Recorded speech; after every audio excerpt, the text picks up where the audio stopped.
Everything you need to get up to date in the world of sports. Boys are here. Hey! We spent a lot of time together today. Too much. Oh, yeah? From early this morning. Absolutely. We did the post-game show while you were taking a nap after the game. I was not taking a nap. I was having a drink. He was trying to find his flowery That wasn't it either. And we're all here right now. All right, another week of college football is behind us. The Wings in action tonight. The Pistons with a nice win in Mexico City last night. And of course, week 9 of the National Football League. Oh, boy. That's where we start. Lions off their bye at home against the Vikings. A desperate Minnesota team that lost 2 in a row. They played that way today. Lions received the opening kickoff, drove to the 40, went for it on 4th and 4. Jared Goff to Sam Laporta. Man, watch him work after this. Carrying would-be tacklers into the end zone. Little push from Khalif Raymond. He was in for the score. Laporta 66 yards receiving on that drive, 7-zip Detroit. But the Vikings answered quickly. 61-yard kickoff return set him up. J.J. McCarthy to Justin Jefferson. Nice little one-handed catch there for the strike. Game tied at 7. Later in the quarter, Minnesota added again. This time McCarthy to former Lion T.J. Hawkinson. Touchdown put Vikings on top 14-7. Second quarter, Lions able to get their offense going again. More fourth down success. David Montgomery from 2 yards out. Tied it to 14. Late second, Vikings up by 3. Looking for more. McCarthy to Jalen Naylor. But Terry and Arnold with a great play to rip it away from him for the interception. First of his career. Went into halftime with Minnesota up 17-14. Third quarter, Lions struggling on third down, but they finally pick one up with Montgomery. However, he fumbled. Harrison Smith recovered for the Vikings, and they were able to cash in after that. On third down, it is McCarthy breaking contain, eluding Alex Anzalone, taking it in from 8 yards out. Minnesota up by 10. Late in the third, Detroit at the 12-yard line. 3rd and 6. Goff, no chance on this one. Sacked for one of 5 times they were able to take him down on the day. Lions kicked a field goal, 7-point game, fourth quarter. Jake Bates looking for another field goal to get the Lions closer, but this was blocked. Bit of a low kick. Isaiah Rodgers picked it up, took it deep into Detroit territory. They ended up with a field goal, and the lead was back to 10. Final minutes, Lions tried to make a run at it. Goff down the sidelines to J-Mo. Originally called out, but it was reviewed. That's a touchdown. J-Mo got the Lions within 3. Then it was up to the defense. 3rd and 5 for Minnesota. McCarthy with a perfect throw to Naylor. He was able to haul it in for the first down, and that was it. Rough day all around for the Lions as the Vikings get the victory 27-24. Hammer has more. Overwhelming sentiment in the Lions locker room after this loss is that they beat themselves, and it was particularly glaring on offense as Detroit struggled to get the run game going and also hurt themselves, going 5 for 17 on third down. We looked rusty. We looked out of sync. We were undisciplined, and we didn't make plays, not enough of them. So that's evident that you know, I didn't have them ready, and got to do a better job, much better job. I felt like we were ready to go. I felt fresh. We all felt fresh. Yeah, sure. I'm sure he'd like to do different things differently, but from my perspective, we did what we were supposed to do, and we didn't play well as players. We didn't at any phase, and they did. Obviously, running the ball is the bread and butter of this offense. Was it something they did to you guys that didn't allow you to kind of get in that flow early on? I mean, I think it was a combination of they executed their game plan well, and we didn't execute ours good enough. You know, you got to give credit to them. They played really well, especially against our run game. So then they were able to get us behind the sticks, and they were kind of able to tee off with their pressures and exotic blitzes and things like that. We left a lot of opportunities out there in a couple drives, you know, but we lost by 3 points, man. We had the opportunities. We just got to come through on them and, you know, do our job. We still could have won that game. It's still on the table for us, with all the mistakes we had, you know. It's hard, you know, we just got to win, that's it. Not only was this the first time since January of 2021 that Minnesota won at Ford Field, it was also the first time in a while that we've seen the Lions make costly mistakes in all 3 phases. Obviously, we want to be a little bit better in the red zone. I thought we got a great stop there at the end to give us a chance on that goal line play, but ultimately we gave up the third down in the gotta-have-it situation, and yeah, it's just a little bit lack of flow all the way around where you feel like we had chances here and there, and they kind of slipped away. Still want to improve, get better. That's the name of the game. As long as we continue to get better, we'll be good. But we got to, correct it now, watch the tape, and make sure we don't make the same mistakes twice. It's a gift and a curse, man. The curse is on our record that we lost. We gave it to them. But the gift is, we can respond, in a positive way. I know we will. With the Packers' loss, the Lions actually missed an opportunity to gain some ground in the standings, but if you want to look at it as a glass half full, they didn't lose any either. At Ford Field, Jennifer Hammond, Fox 2 Sports. Yeah, NFC North, kind of an interesting day. Minnesota obviously won. The Bears won. Green Bay loses to Carolina. That helps, but you had a chance to take over first place. Couldn't do it. All right, official introductions. Detroit News, 97 won the ticket. Woj and Birchie over there from 97 won the ticket.com. How are you? Pleasure to see you. You guys done? Dan, nice to meet you. Get out of here. Three-phase loss, boys. Offense, defense, special teams. All of them. And as a couple of folks said after the game, it's been a while since this team had a clunker in all three phases. A total clunker. And after the game, while very disappointed, Dan Campbell, also a little bit ticked off, and also I think a little bit confused, like he wasn't sure what, and we weren't that good. I mean, this offensive line has been sort of on the brink, I wouldn't say of breaking, but they've had so many injuries and young guys, and it really buckled under that Minnesota pressure. But I felt like Campbell was bewildered, and that was their worst all-around performance going back to the Ravens game a couple of years ago. Admittedly, there's no Frank Ragnow in there, but they had won 5 in a row against Minnesota. 4 facing this Brian Flores defense. And in all 5 games, including 4 against Brian Flores defense, they had scored more than 30 points. And it just looked at this game, Dan Miller's second favorite stat. Second favorite stat. First one, though, being put to the test this week now. Yes, 52 consecutive games without back-to-back losses. This week it'll either, we'll see what happens. But just, they had handled this in the past. First of all, that's offensive to clunker. I've seen clunkers that look better than what we saw today. I was reminded again today, Dan Miller, and I think you were too, that the minute you think you have a team figured out, you're reminded that you actually don't know anything about anything in the NFL. And I entered this game thinking the Lions' interior of the offensive line was becoming a strength, that Jared Goff would have all the answers against that exotic, blitzing, attacking Brian Flores like defense, he always does. That this improving and fortified defense would stymie the Vikings on the ground and rattle McCarthy. Instead, the offensive line wilted and was wounded by the end. Goff and that unit looked overwhelmed at times against those exotic blitzes. The Vikings ran for, I think, 6 yards per carry, and Aaron Jones had almost 10 per carry in the first half. And to top it all off, the special teams, which has been a well-oiled machine under Dave Phipp for 3 to 4 years, laid a complete egg today. And that's how you get a reality check of a loss against a division opponent. One thing I felt like you could not do was make it easy for J.J. McCarthy. Yeah. And unfortunately, they did that. And 2 of those were on the special teams. You go down and score, and then they give up a 61-yard kickoff return after that. They're lucky they didn't have a kickoff return for a touchdown later in the game. But also the blocked field goal set them up with a short field, and the David Montgomery fumble set them up with a short field. That was the Vikings starting at the 36, the 26, and the 35. They turned that into 17 points. That's making life easier for J.J. McCarthy. That's how it gets easier for a young quarterback making only his 3rd start. I totally agree. But a little bit of perspective when Burchie said, we realize we don't know the NFL. We don't know the NFL. the Packers lost at home to Carolina today. Good point by you. What we should have known then, and I beat myself up for this because I am the one who invented the up-down theory in the NFL. And this was class. The Vikings weren't going to go to, 2-5 or whatever they were going to. They were good. They were 14-3 last year, and they were coming in desperate, and I think the Lions were thinking how they've handled them in the past. We can beat that blitz. And Brian Flores changed some things up. They all talked about Decker and Goff talked about, they threw some different things at us. was, and it showed. And that offensive line, the injuries too. Nothing that they hadn't seen before. And I think there was a lack of communication, which was reminiscent of what happened against Green Bay. But the injuries, I think, were a factor. Decker obviously right now is hurting. Yes. I mean, that's the knee, that's the shoulder. Mahogany's going to be out till deep in December at this point.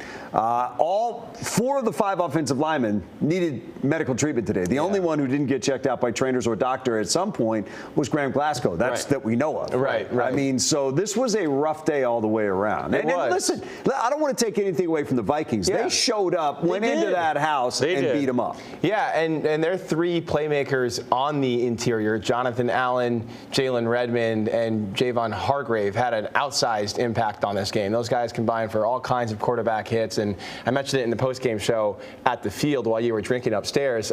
But if you take the opening drive of the second half, I think it was Hargrave who made Ratledge whiff, and he tackled Gibbs for a 2-yard gain, and then it was maybe Redmond who made Mahogany whiff, and he forced Goff into a low throw to St. Brown, and then they run a screen to Gibbs, and Graham can't quite climb to the second level to spring him for a first down. And just on 3 plays, you see what it looks like when the interior struggles. And give the Vikings credit, because they did at times confuse the Lions. And I think we saw today, for maybe the first or second time this year, if you want to include the Packers game, the impact of no Frank Ragnow up front, who was the code cracker of that offense, especially against defenses like that. Well, let's talk about the white elephant in the room, can we, for a second? Where is it? People are going to talk about John Morton. Whoa. There it is. There's the white elephant. John Morton, the offensive coordinator. And there was some boos and stuff when they went 4 straight series with 3 and out or 3 and a fumble or whatever.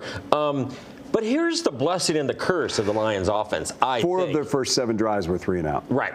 But here it is. You have to run the ball. When you have Gibbs and Montgomery, you can't say, "Oh, the run isn't working today. We're just going to throw." No, because the play action pass that Goff does so well comes from the running game. And I think sometimes when they're struggling with the run game, that's what frustrates people and points the finger at the coordinator that he can't figure something else out. Which, by the way, he probably should figure something else out in those situations. It comes with the gig. Quick thought, guys. Trade deadline coming up on Tuesday. There's going to be all sorts of talk about, offensive line now, cornerback. Everybody wants defensive linemen or defensive ends. But we'll see what they do. It is not their MO to go out there and make a bunch of moves. But this offensive line getting a little bit. Tennessee Titans, is Kevin Zeitler available? Oh, yeah. What about him? They used to have him. I would take him. He's on a 1-year deal, and the Lions have the cap space to bring him in. And with Mahogany out, I don't know, man. I think it's incumbent upon Brad Holmes to at least try to add a starting caliber player at that position. And it's hard for guys to step in on offensive lines midseason. If anyone could do it, it would be the guy who started 15 games for you last season. We'll see what happens. A lot of times it's a lot of chatter and not a lot happens. That's kind of the NFL trade deadline. Really? A lot of chatter. That's how it happens. That's what we're doing right now. Red Wings in action tonight. Yeah. For more on that, let's check in with Woody. Take it away, Woody. All right, Woody. Thanks a lot, guys. Red Wings making stop number 4 on this 5-game road trip in San Jose. Last time out, Detroit suffered a Halloween night loss to the Anaheim Ducks. But last night, the Sharks needed overtime to beat Colorado. Could San Jose step up on back-to-back nights? To the Shark Tank we go. Scoreless in the second period, Detroit on the attack. Lucas Raymond with the puck. Look at him pull it back to gain an angle and then blast it through Sharks goalie Alex Nedeljkovic. Raymond with a 5-game point streak against the Sharks, his 4th of the season, giving the Red Wings a 1-0 lead. But just as the third period started, the Sharks got that goal back. Philip Kurashev throws it on net, tipping it past Cam Talbot was Jeff Skinner. His 4th of the year tied it at 1, but the Red Wings regain momentum. Mo Seider blasting away at the net, the puck hitting the corner of the crossbar and in. His first adding to a 4-game point streak, giving the Red Wings the lead back. However, a 1-goal lead never a sure thing, and the Sharks battle back as Sam Dickinson let it fly, his first tying it at 2 and 10 of the game to overtime and an eventual shootout. Round 4, James Van Riemsdyk's turn and he scores. A Cam Talbot save would win it. Tyler Toffoli up for the Sharks. He goes backhand, but Talbot makes the save to give Detroit a 3-2 shootout final. I think we need to win those games to look back at the end of the year and say, hey, that's where we gained a couple points, and that's exactly what we did tonight. All right, time to pause, but on the other side of the break, we'll check back in with Dan, Wojo, and Burchie at the roundtable for a review of the college football weekend, plus a look at the Detroit Pistons' performance south of the border. Sportsworks Sunday Night rolls on after this. All right, college football. Wasn't it a great weekend, right? I mean, Michigan won. We'll talk about that. Michigan State lost, but there's a lot to talk about with both of them. First, let's check out what happened. Handed off, Marshall again, left side, huge hole, Marshall's gone. A house call at the big house. Singleton's going to run it. Singleton put his head down. I don't think he's going to get it. They didn't. For Manny Powell. Handed off, Marshall bleeding his way towards the 5, and he snuck through. Touchdown, Michigan. At the end of the day, we're 7-2, and we're in a position to do everything we want to accomplish and go win. And our leaders are going to take this thing by the horns. Our coaches are going to do that. I'm going to do that to make sure that we have it right where we need it to be and hold it to the standards. So we're excited. We're ready to attack it. But this week comes at a good time, you know, because those guys have played their tail off.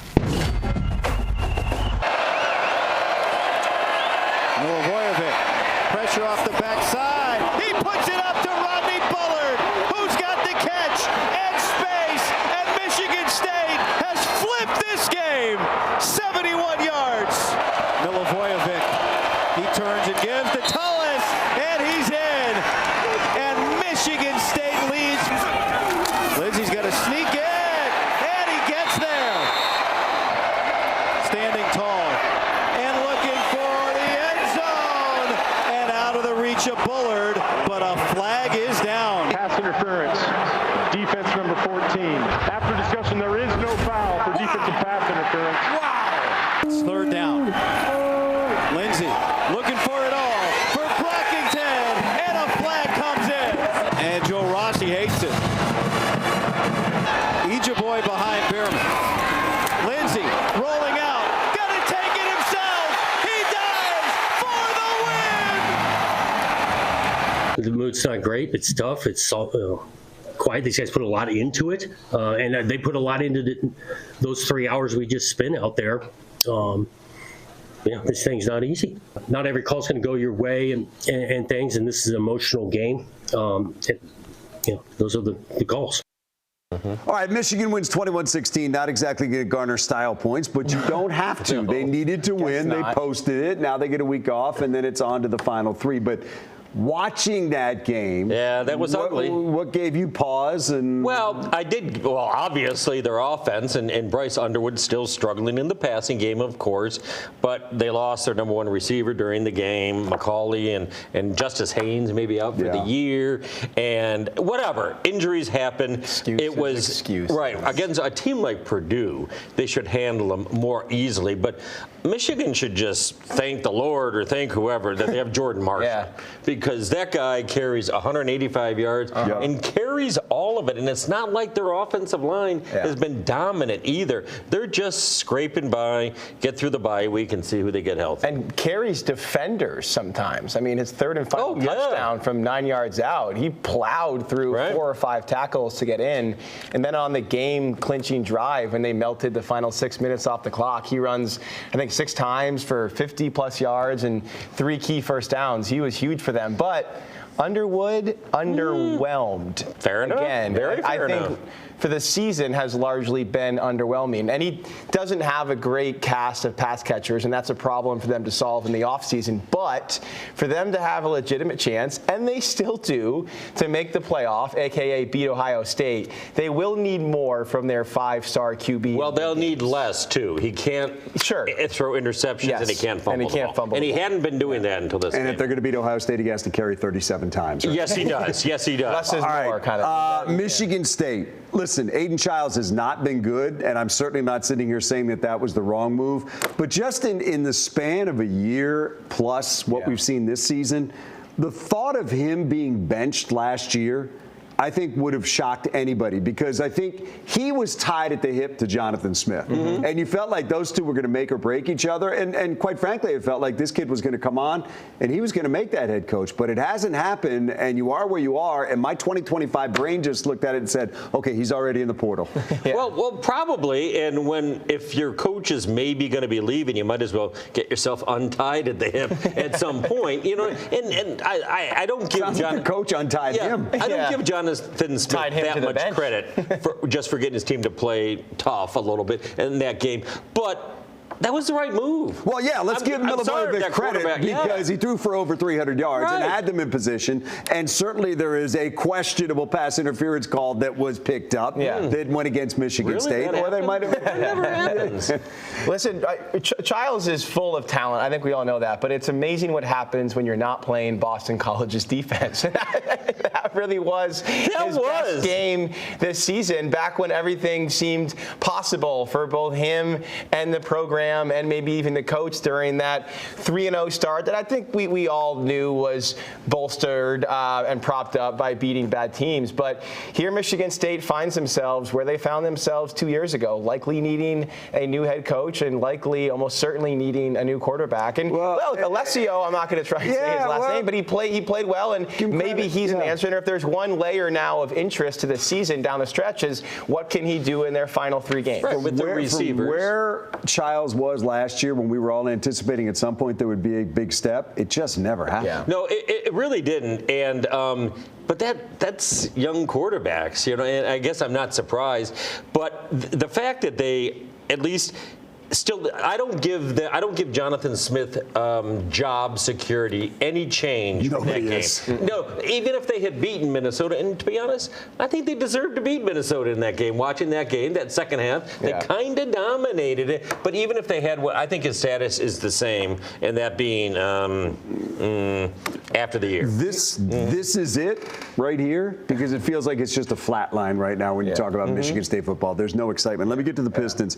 Really nice win for them over Dallas and Mexico City. I really thought they had a nice win against Orlando earlier this week, which is 2 of those teams that feel like they could be anywhere in that 3 to 7 range in the conference, and that's one of the teams that you might have to beat. There's some good things happening after they got blown out by Cleveland. Well, absolutely, and they're comfortably in that mix now. What are they? 4-2, 5-2. Yeah, and Jalen Duren. Now you look for players to take another. You know, can Ron Holland develop the outs? Can Asar Thompson? Jalen Duren has scored over 20 points 3 of their 6 games so far, and he's taken to heed. And he got booted in one of the other ones. Yeah, he's taken to heed what they told him. You're a big man. Inside, you're strong. Dominate inside. Take the ball. Do this. Dunk it. And he does it all the time. So is that how J.B. Bickerstaff put it? Yeah, hey, Jalen, dunk it. And he had only scored 20 points last season 4 times. I know. So he's about to match that probably in the first 10 games. Bickerstaff said it was, quote, domination in Mexico City. And it was.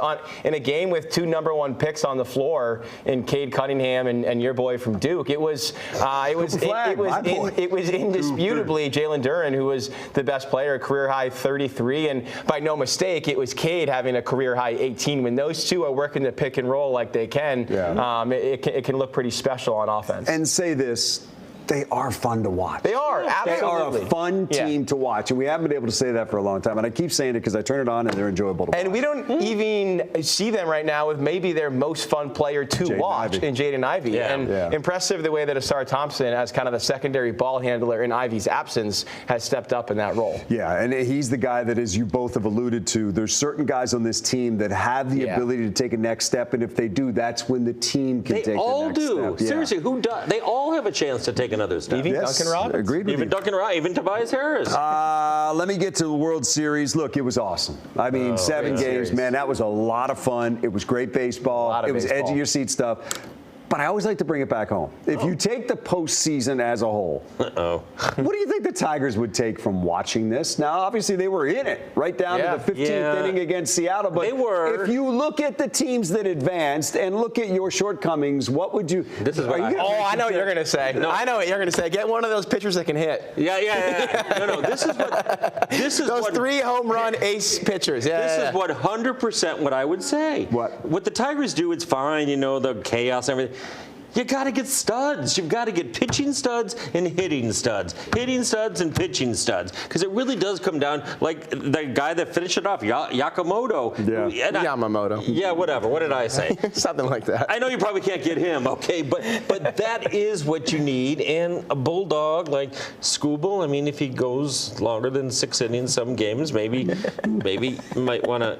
Are we still on the air? Am I still talking? Just dance around it. It's fine. Am I still talking? But I mean, they did. They had some workhorses. That dude came back the next night. I know. Very next night. That is tough stuff. One of the most well-deserved World Series MVP awards of all time. I just wonder what over that. Listen, we've beaten the Skubal thing. I don't even know where it's going from here.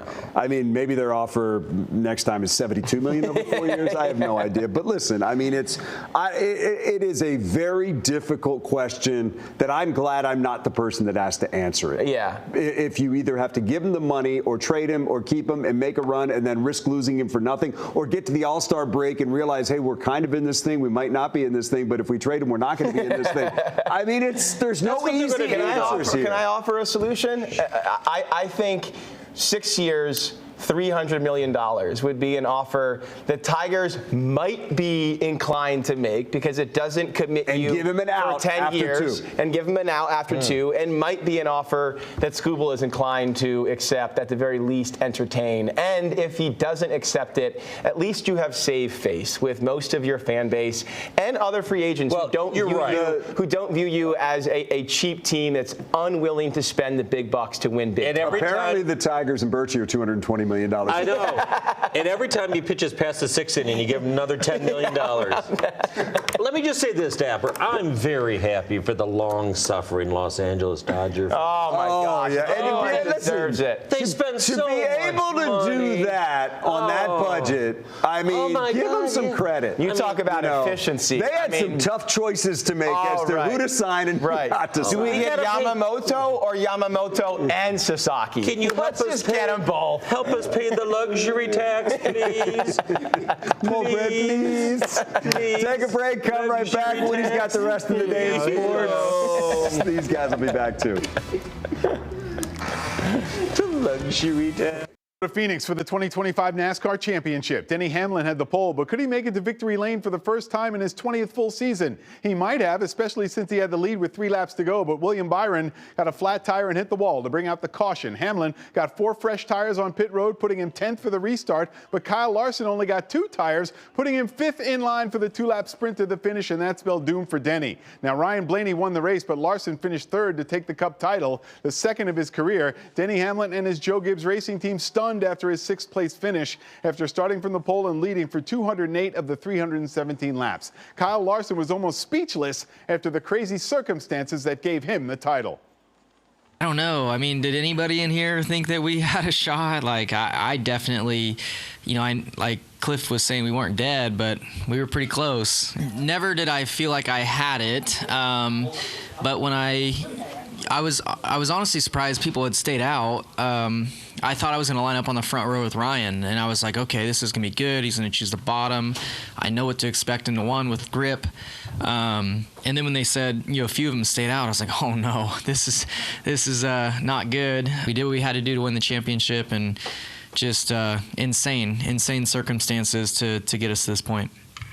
Welcome back to The Works. For the Lions, Week 9 was a reality check, but how would Week 9's developments affect other teams? Let's go around the NFL, starting Green Bay as the Packers played host to the Panthers. Green Bay a heavy favorite in this one, 4th quarter. Josh Jacobs crossing the goal line to tie it at 13. Replay confirming the call, but the Panthers were on the prowl. Rico Dowdell taking the handoff and getting the Panthers into field goal range, setting up a 49-yarder to win it. And Ryan Fitzgerald, the rookie from Florida State, is good. Carolina gives the Lions a gift by beating Green Bay at Lambeau 16-13 the final. Patriots at home to tackle the Falcons, but perhaps they should have put a stronger rush on Atlanta QB Michael Penix Jr. Penix hitting Drake London in the front corner of the end zone for the score. What a catch by London, the one-handed grab making it a 1-point game. Atlanta going for the tie, but the extra point is no good. New England with late life, and they made the most of the opportunity, sealing it with this upcoming 3rd down completion. 24-23 the final. The Patriots move to 7-2.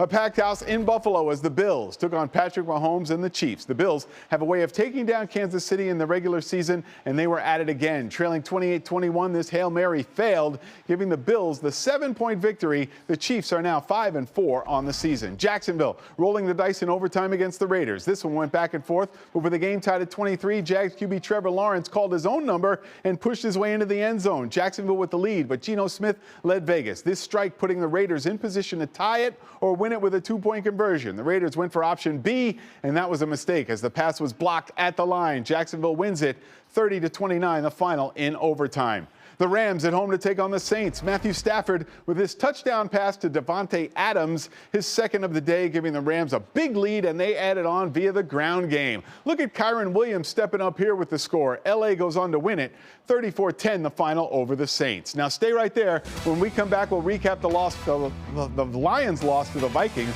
That's tough to say. And bring you post-game interviews with Lions offensive lineman Taylor Decker and Detroit cornerback Amik Robertson. Plus much more from the roundtable. It's all next on your home for Lions football. Not sharp at all coming off the bye week, and the Minnesota Vikings took full advantage in a 27-24 final. The Lions offense mistake-prone. Detroit's defense inconsistent. Special teams lacking. Injuries also cropped up, and don't get me started on the season high in penalties. Let's start this edition of Lions Rewind in the first quarter with the Lions facing a 4th down in Vikings territory. Lions play-by-play voice and Fox 2 sports director Dan Miller with the call on the Lions radio network. Into the left side of his quarterback.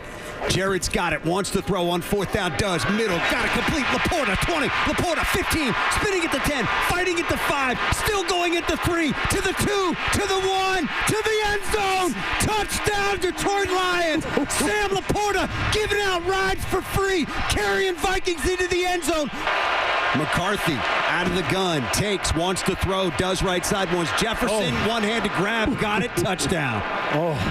Justin Jefferson doing what he does, working against Amik Robertson right there. On the play clock. McCarthy takes, rolls to his right, looking downfield to the end zone and throws wide open. TJ Hawkinson, touchdown.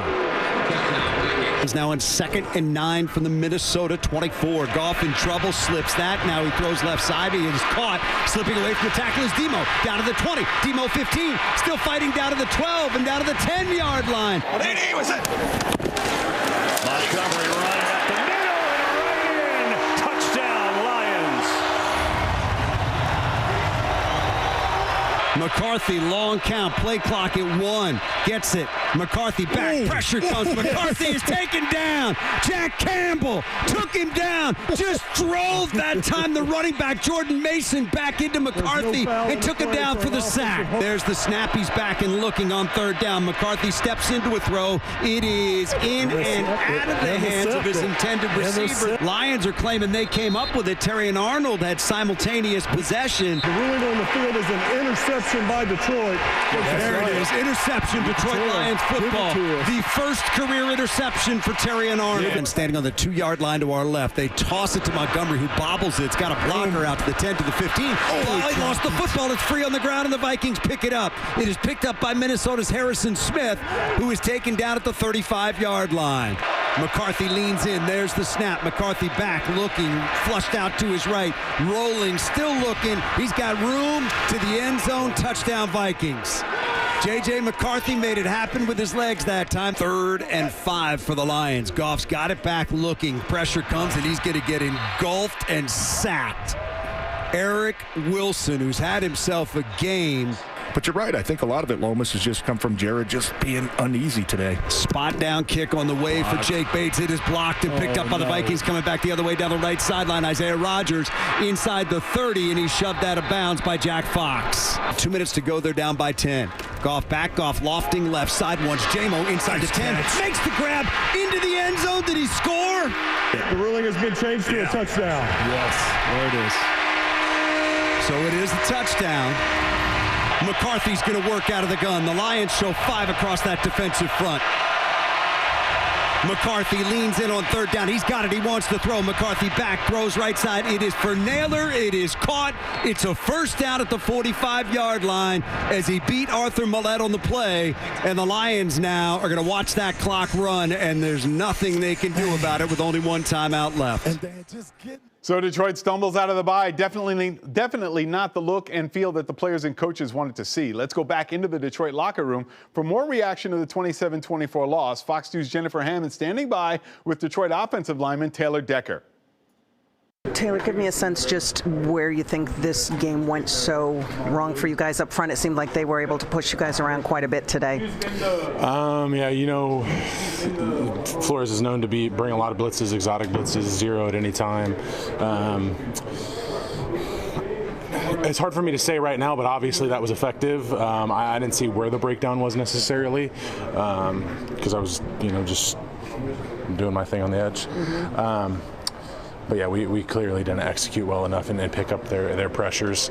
And then we were getting behind the sticks in the run game. They had a lot of movement in the run game, gave us some difficulties, which we knew that was going to happen. We just didn't execute at a high enough level for that. There was a lot of talk coming out of the bye, of course, about getting better on third down today, 5 for 17. What's just not seeming to find itself right there right now? Well, we were in third and long a lot. We got to stay on schedule. That's going to be the biggest thing. So first and second down is going to make third down a lot more manageable. I'm sure it wasn't everyone, but it felt like we were in third and 8, 9, 10 plus a lot today. And penalties factor into that too. There were some penalties. So it's going to be hard to hit your success rate that you want on third downs if you're in third and long all the time. You need more third and mediums. Obviously, running the ball is the bread and butter of this offense. Was it something they did to you guys that didn't allow you to kind of get in that flow early on? I think it was a combination of they executed their game plan well and we didn't execute ours good enough. You got to give credit to them. They played really well, especially against our run game. So then they were able to get us behind the sticks and they were kind of able to tee off with their pressures and exotic blitzes and things like that. So, ultimately give credit to them. They executed much, much better than us. Thanks, Hammer. Thanks, Taylor. So that's the view from the offensive side of the football. But after the break, we'll go defense, where Amik Robertson steps into the postgame spotlight. Robertson had his hands full with Vikings receiver Justin Jefferson, and you'll hear just how tough of a cover that was when Sportsworks Sunday Night returns. Week leading up to the matchup with Minnesota, Lions cornerback Amik Robertson spoke of how he and Vikings receiver Justin Jefferson have a relationship that goes all the way back to high school in Louisiana, but it was all business today, and after a loss like this, it was bad business. Before we get back to the roundtable, Robertson was with Jennifer Hammond in the locker room. Give us a sense just where you guys, how you feel about this one coming out of that. That they were able to beat you guys here in your house. It's always a bad feeling coming off a loss. Losing a game. Especially a game that we gave them, so get back to the drawing board, bro. Sometimes this league, like this, losses like that, it reflects on how you shake back from it, and I know this team is good enough to do that. How did you give them that game? First foremost, start with myself. First tug, it was a good D better catch, but certain things I feel like I gave him, in that catch, but it's all good. I think after that I was able to recover and be able to play, it's cool. All respect to them. They played good tonight. Maybe you won't know until you see the film, but was there? It looked like you had pretty good coverage on that touchdown. What could you have done differently? I should have. It's crazy. I kind of knew it was coming. I should have got more outside and be able to play on the ball. I know I could. Me personally, I feel like if I put myself in better position to be able to play the fade, I win. But like I said, that's why he is who he is. Like I said, I'm never gonna downplay his game, man. He a killer just like I am. I feel nobody never gonna take my confidence. He, like you said, good D better catch. It comes at a loss, maybe mutes the excitement about it, but Terrion did get his first interception. What does that mean to a young cornerback to get that first one? Confidence, man. Confidence. I always knew, like I said, I see it every day at practice. I always knew, he could play this game, but like I said, I was on the other side before. I always tell him, hey, know who you are, believe in yourself. Believe in yourself, and he came out and played unbelievable football. Hutch suggested that maybe this is a loss that could be good for you guys. Do you see that with the way this team has responded after adversity and after being beaten? It could be. I wouldn't say it's it's a gift and a curse, man. You know, the curse is on our record that we lost. We gave it to them, but the gift is, you know, we can respond, in a positive way. I know we will. All right, love and Meek. We'll see if that secondary gets Kirby Joseph back next week. We'll have to wait and see what happens. But listen, here's what you take out of today, man. Just stop beating yourself. Stop beating yourself. Stop making the kind of mistakes that make it difficult to win a game. That's normally how the Dan Campbell teams play. This was a game where penalties, turnover at a terrible time, breakdowns on offense, defense, and special teams just really hurt them. 10 penalties stands out for me. For sure. Most of the season, tied for the second most of the Dan Campbell era, which is now in its 5th season. And that was a sloppy, how many times did you get 3 false starts against your offense at home? At home, right? And, you could understand that the O-line communication issues in week 1 in Green Bay against a formidable front in a hostile environment. A little bit more discouraging when it happens 7 weeks later at home with the comfortable confines of Ford Field. So some big-time answers or questions to answer up front now over the next several weeks. And what do you see? You can chalk it up because it's the NFL and the Vikings were desperate, whatever. You can chalk it up to that. But then reality is that teams are going to do this to them if their offensive line or play calling, whatever you think the root cause was, if that doesn't get fixed, this can be done to them going forward. But other teams have tried. No, I know, but they've got some tough games as well as coming Minnesota. up. You're right. Washington, Philadelphia, Minnesota again. So I don't think it's like panicky or the end of the run, but it's concerning. Jared Goff said a little adversity can be good for a team. How do you turn this into something good? I guess that's the question in Allen Park this week is what's the appropriate reaction to get that? Because I think everybody said we're not panicked. Jared said we have a sense of urgency. I think that's because you know what you can do and you know what you're capable of, but you got to find that. Yeah, it sounds like Jared was echoing what Dan told the players in the locker room postgame, and then Jared added himself at the podium. Who knows? Maybe this is a turning point for us when we look back on this season a few months from now, and it only can be if we make it such. And I think playing Washington next is the best thing for this team. That's a grudge match against a team that knocked them out of the playoffs last year. It's on the road. It's in the national TV spotlight. I think that opponent will get this team right this week. They'll be ready to go for that game next Sunday. And to use Dan Campbell's quote, his words, they kind of maybe did run into the perfect storm today with their own mistakes, but also, like I said, a desperate team that can attack the quarterback and a young quarterback that has nothing to just running around out there, J.J. McCarthy. Maybe it was the perfect storm, right? Check out Woj in the Detroit News. Check him out on 97 on the Ticket. Check out Burchie, 97ontheticket.com, and check us out when we come back. We're not done yet. You're done. Oh, we can go. All right, I'm done. Woody's not done. Stick around, Woody. Now for the NFL play of the day, and for a while I thought that it might be something big from Joe Flacco as the Bengals were seemingly in control against the Bears, but I should have known better. Watch this. If this ball is completed or the clock is running. Williams slings it. Williams, Loveland, bangs up his man. He's going to score. Home, Colston Loveland in a jaw-dropper.